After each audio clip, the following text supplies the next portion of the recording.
Margaret O'Mara, and today we have 3 students from Paul VI High School here with over 500 books that they're going to tell us a little bit about and what they're doing here. So welcome, everyone. We also have our volunteers coordinator, Catherine Noble, and she's going to be talking with us a little bit about this as well. So Catherine, can you tell us about why you guys are here with all these books? Absolutely. Well, first of all, thank you for having us, and thank you to Paul VI students and Paul VI partners with us year-round to help our residents here at Greenspring. But this specific project is really a joint project between our Catholic community here at Greenspring, as well as our teacher group that goes out to a local elementary school, which is Crestwood Elementary, right here in Springfield.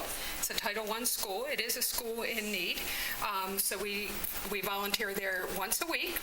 In addition to that, we have Paul VI students here today because our generous Catholic community, as you know, we spoke on our previous show, have taken up collections, and they bought nearly 700 very new, beautiful new books for the students at Crestwood. So each student at Crestwood will get a brand new book to read this summer.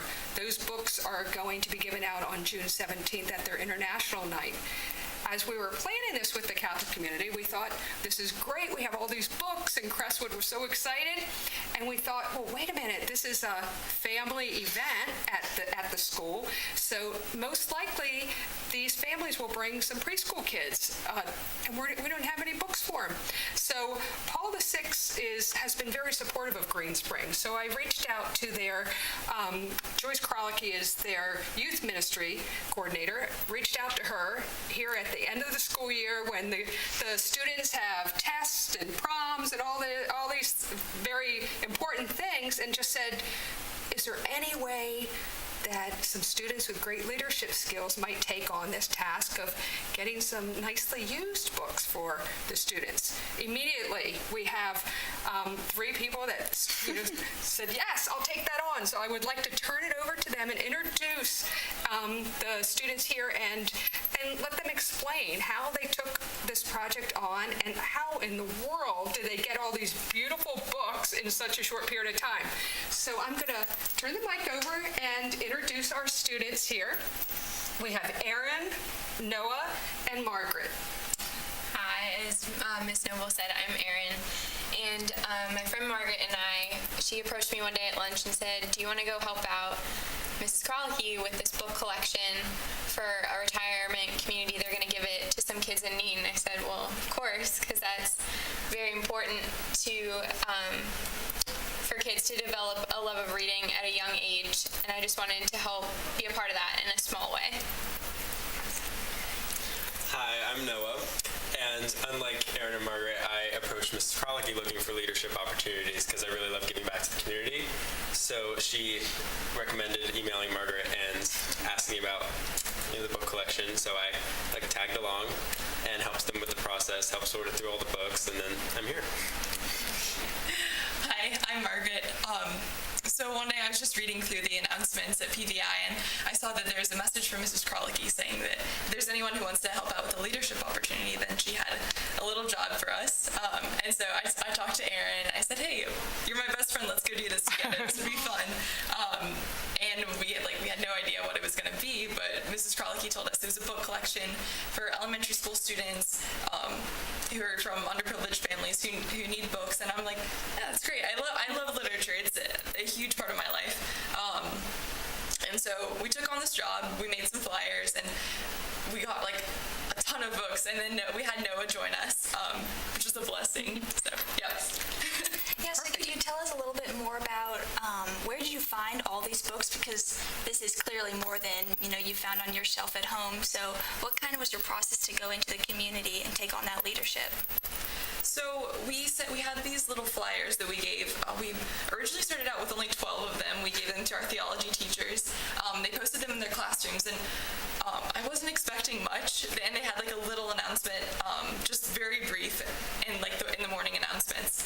Said, hey, come bring in children's books, new, and then all of a sudden we have almost 700, 600 books in campus ministry in this box, and it's overflowing, and I never would have expected it. That's amazing. That's great. So you've been working with the Catholic community here at Greenspring. What has it been like to, kind of take that, younger generation to older generation and even younger than y'all with these books? What have it been like working with the Greenspring community? Or what's it, maybe, what has it been like thinking about, getting involved in your later years or even just now?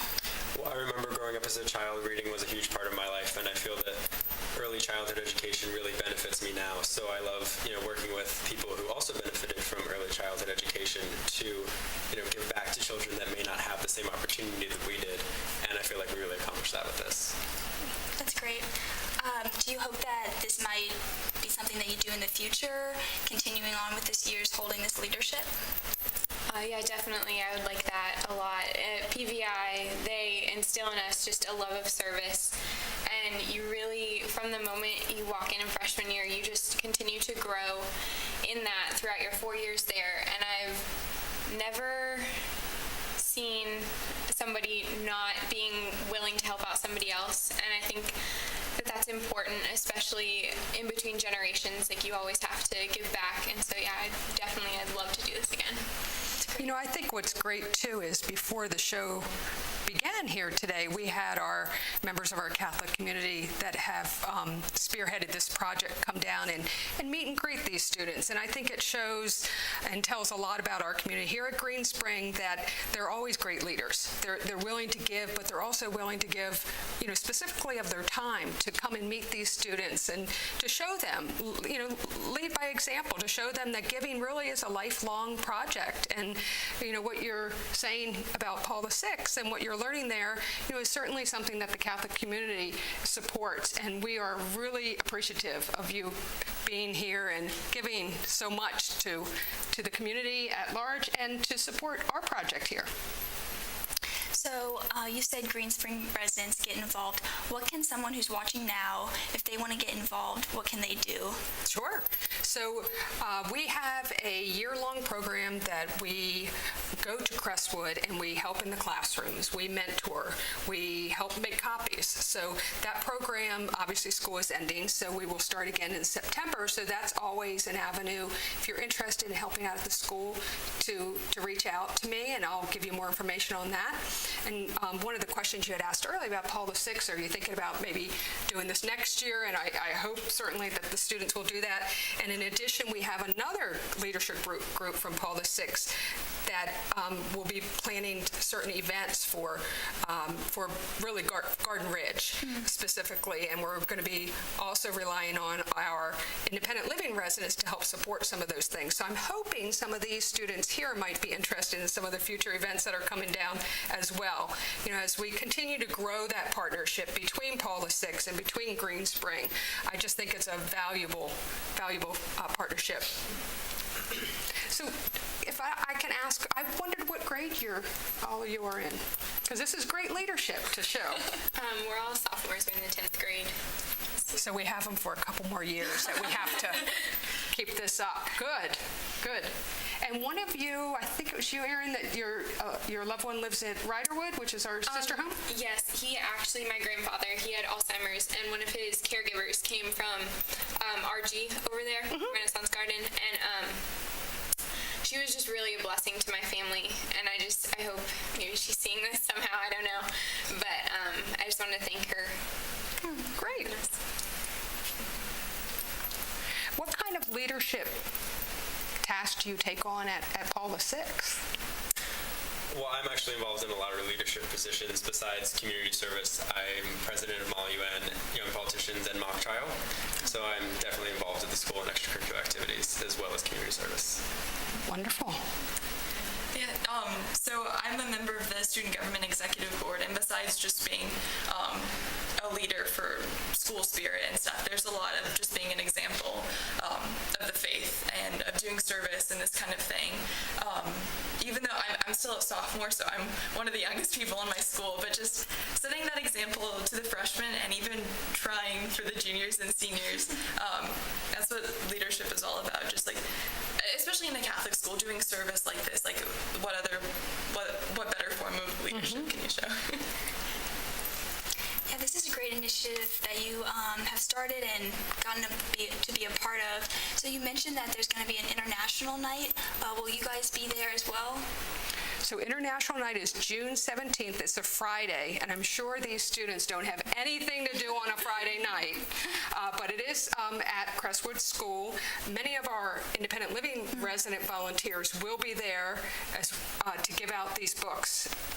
Paul VI books, as well as the books that the Catholic community have purchased, to make sure that each student does get one, in addition to their siblings, of course. And of course, any Paul VI students who don't have anything to do on a Friday night are always welcome to come to International Night. It's going to be a really great thing. So before the show, we were talking, and you mentioned that with this program at Crestwood, they were going to give books for over the summer. Can you talk more about that? Sure. For the students? So the goal was to have a book for each child so that they can instill that love of reading. English of the second language at Crestwood is high, so just being able to have their book of their own, the love of learning, love of reading is so important. So what we're going to do is we're going to give them this year for the summer, but moving forward, we are looking at doing this specific program for Dr. Seuss Day, which is, the big reading day, and it's kind of fun for an elementary school because we all dress up like Dr. Seuss and the crazy hats and everything. So in the future, moving forward, our goal is probably to look at that day, but just, the goal and the priority is, of course, to make sure each child has a book in their hand, that love of reading. That's great. That's such a wonderful program. So with this, you said a lot of residents get involved. Where, the Catholic community, that's just this program. Would this Crestwood, does that have to do with them as well? Is it all connected? So it's all connected. So that's what's so great about this initiative. You have Crestwood, which is our community school, elementary school. We have our own Catholic community. We have independent living volunteers, and then we have Paul VI students. So it's just everyone coming together for a culmination of this great project, and we're so appreciative of everyone that has contributed. So, Catherine, volunteer coordinator, what can residents look forward to in the future coming from you? Sure. So what they can look forward to is continue to be active, continue to volunteer, because, all research shows that people live longer if they volunteer. Not only do they live longer, they actually live happier lives because they have lives with purpose, and we all need something to do when we get up in the morning to be energized about. So, if you're in your apartment, you're thinking, I just don't know what I'm going to do today, give me a call. We can sit down, we can talk about all the opportunities on campus. Maybe you want to network with these great, bright students here and do another project we haven't even thought of yet. So there are lots and lots of opportunities. So please, just reach out. We have so many things on campus to do. There's something for everyone to be involved in. That's such a great idea to have, to give to young people and to old, to stay involved with community, because I have heard, when you work with other people and you're doing things for others, it makes you happy as well as them. So I love what you do at Volunteer, and also I want to congratulate you for Shining Star of the Month as well. Thank you very much. You've done some great things, and this is, a testament to it with all these great books and these programs that you've been giving out. So. Well, and I would also like to say thank you to Channel 6 for staying late to do this segment to accommodate the students' schedules. They have to be at school, so they rushed over here, and we appreciate that. And we appreciate you and all the volunteer camera people that are here today, and everyone that's here. Thank you. Well, with that, I think I'm going to take it back to the studio with Bob here, and thank you guys so much for coming.